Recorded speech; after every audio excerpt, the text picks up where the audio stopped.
से अर्थात याकूब के घराने ने अन्य भाषा वालों के बीच में कुछ किया,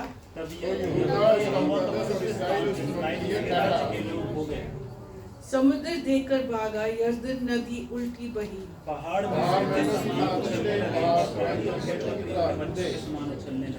हे समुद्र, तुझे क्या हुआ कि तू भागा, और हे यरदन, तुझे क्या हुआ कि तू उल्टी बही।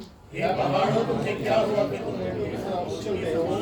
पहाड़ियों क्या हुआ कि तुम भेड़-बकरियों के बच्चे में उछली। आखिरी दो आयत हम साथ में पढ़ेंगे। हे पृथ्वी प्रभु के सामने जगहों के परमेश्वर के सामने थरथरा, चट्टान जल का ताप, चमकता पत्थर का हालेलुया। हम हाथों को उठाकर खुदा को धन्यवाद करेंगे। धन्यवाद यीशु, धन्यवाद यीशु, धन्यवाद यीशु। आप सब बैठ सकते हो।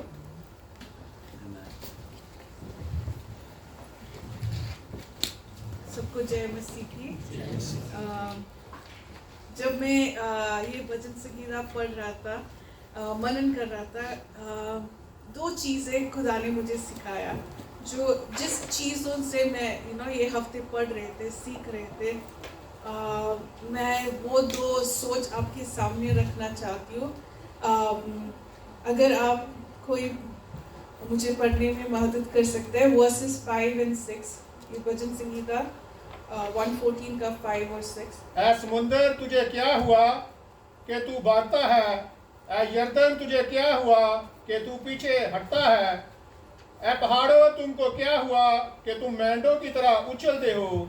ऐ पहाड़ों, तुमको क्या हुआ कि तुम भेड़िए के बच्चों की तरह कूदते हो? हमें तो इज़राइल के इतिहास मालूम है। जब इज़राइल लोग निकल पड़ी थी, वो इन लोगों ने लाल समुद्र को पार किया, उन लोगों ने यरदन नदी को पार किया। ऐसे अद्भुत रीति से किया कि हमने कभी तो देखा नहीं है कि नदी आधे हो रहे और ज़मीन ड्राई हो रहा है। ये हम सीख सकते कि सृष्टि जो है, मनुष्य के बाद जो समुद्र जो है, पेड़ जो है, जानवर जो है, वो खुदा की सुनते हैं और पालन करते हैं। हम देखते हैं कि स्टॉर्म आंधिया जो है, उसने भी खुदा की सुना है। यीशु मसीह जब बोला, सुना है और शांत हुआ है। अगर हम स्पेसिफिकली यूना के पुस्तक में आते हैं, तो वहाँ देखते हैं कि आंधी जब आना था, आया। जब मछली को बोला स्वॉलो करने के लिए, उसने किया। जब उसको बोला वॉमिट करने के लिए, किया। लेकिन भविष्यवक्ता को जो है, जब बोला गया इधर जाने के लिए, वो उल्टा गया। जब सृष्टि खुदा की सुनते हैं, मनुष्य को जो खुदा ने बनाया, किसके लिए बनाया? उनके साथ चलने के लिए, उनके साथ बात करने के लिए। लेकिन हमसे भी बहुत अच्छा जो है सृष्टि, हमको सीखने को सृष्टि से है। It's not the other way. It is supposed to be the other way, but unfortunately it is not the other way. क्या आज हम सबसे होता है ये। हमको खुदा ने फ्री विल दिया तो है। मुझे नहीं मालूम, वो हमारे डिस्कशन में था कि क्या सृष्टि को चॉइस है कि वो सुन सकते हैं कि आज्ञा करना है, नहीं, आई डोंट नो, बट वो सुनते हैं। But we are given free will. इसका मतलब ये नहीं है कि हम डिसोबे करें। हमारा ओबीडियंस जो है खुदा के और होना चाहिए। हमें ये लेसन सृष्टि से ले सकते हैं, जो खुदा ने किया, जो खुदा ने बनाया, जो समुद्र है, पेड़ है, जानवर है। हम उससे सीख सकते हैं कि कैसे खुदा की आज्ञा के पालन करने के लिए। और दूसरी जो है, अगर वर्स 7 को पढ़ेंगे। ऐ ज़मीन, तू रब के हजूर, यकूब के खुदा के हजूर थरथरा, जो चट्टान की झील और चाक को पानी का चश्मा बना देता है। हाँ, जो यहाँ हम प्रेजेंस ऑफ गॉड के बारे में देख सकते हैं, खुदा की उपस्थिति के बारे में देख सकते हैं। ये हफ्ते जो मैं पढ़ रही थी वो था फर्स्ट सैमुअल, और फर्स्ट सैमुअल में एक चीज़ होती है। अगर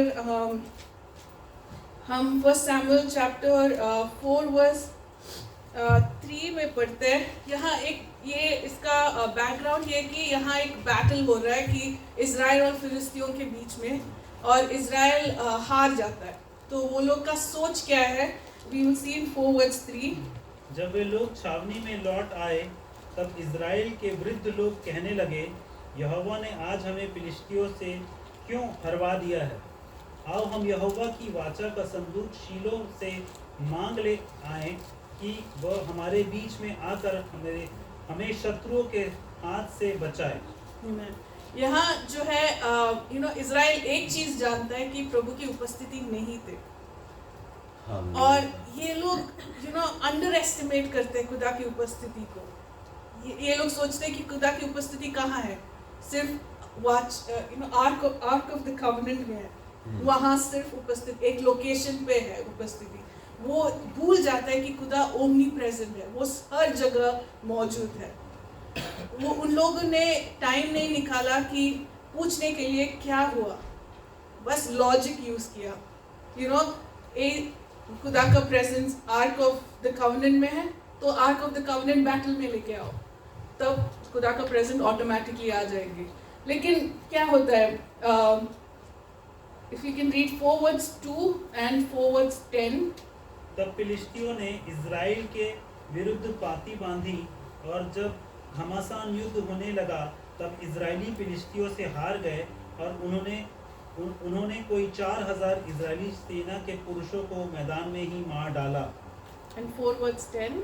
तब फिलिस्ती लड़ाई के मैदान में कूद पड़े, और इज़राइली हारकर अपने अपने डेरों को भागने लगे, और ऐसा अत्यंत संहार हुआ कि 30,000 इज़राइली पैदल खेत आए, और परमेश्वर का संदूक छीन लिया गया, और एली के दोनों पुत्र होप्नी और फिनेहास भी मर गए। सो यहाँ जो होता है, पहले बैटल में 4000 लोग मरते हैं। ये लोग अपने लॉजिक यूज किया, खुदा की उपस्थिति को फोर्सफुली लेने की वो लोग सोचा कि लेके जा रहा है, लेकिन वो बैटल में क्या हुआ, 30,000 और लोग मर गए। When it should have been, according to their logic, अगर लॉजिक यूज कर रहा है तो they should have won the battle. You cannot underestimate the presence of God. आप सीमित नहीं कर सकते, you cannot limit the presence of God. और अगर आप यही first Samuel chapter 7 words 2 and 3 and then if you can read 10 to 12, हम एक और बार देखते हैं कि जब फिलिस्तियों युद्ध के लिए आया तो क्या हुआ।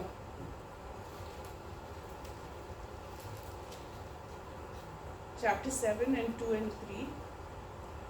किर्तियरीम में संदूक को रखे हुए बहुत दिन हुए, अर्थात 20 वर्ष बीत गए, और इज़राइल का सारा घराना विलाप करता हुआ और यहोवा के पीछे चलने लगा। तब शमूएल ने इज़राइल के सारे घराने से कहा, यदि तुम अपने पूर्ण मन से यहोवा की ओर फिरो तो पराये देवता और अश्तोरेत देवियों को अपने बीच में से दूर करो, और यहोवा की ओर अपने मन को लगाकर केवल उसी की उपासना करो, तब वह तुम्हें फिलिस्तियों के हाथ से छुड़ाएगा। And 10 to 12। और जिस समय शमूएल होम बलि को चढ़ा रहा था, तब उस समय फिलिस्ती इज़राइलियों के संग युद्ध करने के लिए निकट आ गए। तब उसी दिन यहोवा ने फिलिस्तियों के ऊपर बादल को बड़े कड़क के साथ गरजाकर उन्हें घबरा दिया, और वे इज़राइलियों से हार गए। तब इज़राइली पुरुषों ने मिस्पा से निकलकर फिलिस्तियों को खदेड़ा, और उन्हें बेतकर के नीचे तक मारते चले गए। सो यहाँ हम देखते हैं कि अब इन लोगों ने वाचा की तंबू लेके नहीं गया, लेकिन फिर भी खुदा ने मदद किया। अगर अब 12 पढ़ोगे, वहाँ लिखा है समूएल एक पत्थर को रखते हैं, बोलते हैं एबेनेजर, जिसका मतलब है खुदा हमारी मदद है। सो खुदा की प्रेजेंस, जब हम भजन संगीता में भी पढ़ते हैं कि द अर्थ ट्रेम्बल, आप 114 का 7 वचन संहिता पढ़ सकते हो। हे पृथ्वी प्रभु के सामने, हाँ याकूब के परमेश्वर के सामने थरथरा। थरथरा, ट्रेम्बल, क्योंकि उसका प्रेजेंस बहुत पावरफुल है। उसका presence just, it's not something that we can limit, it's not something that we should underestimate. Just to conclude, 2 चीज़ें सृष्टि यहोवा की आज्ञा के पालन करते हैं, और हमसे बेहतर करते हैं वो लोग। हमें ये you know, a decision that we need to take, or something that we need to be very careful, is that we need to obey everything as the Lord says, not turning back the other way. दूसरे चीज़ जो है प्रभु की presence, don't take it lightly, don't underestimate it. उसका जो सामर्थ्य है उसको हम सीमित ना करें। God bless you.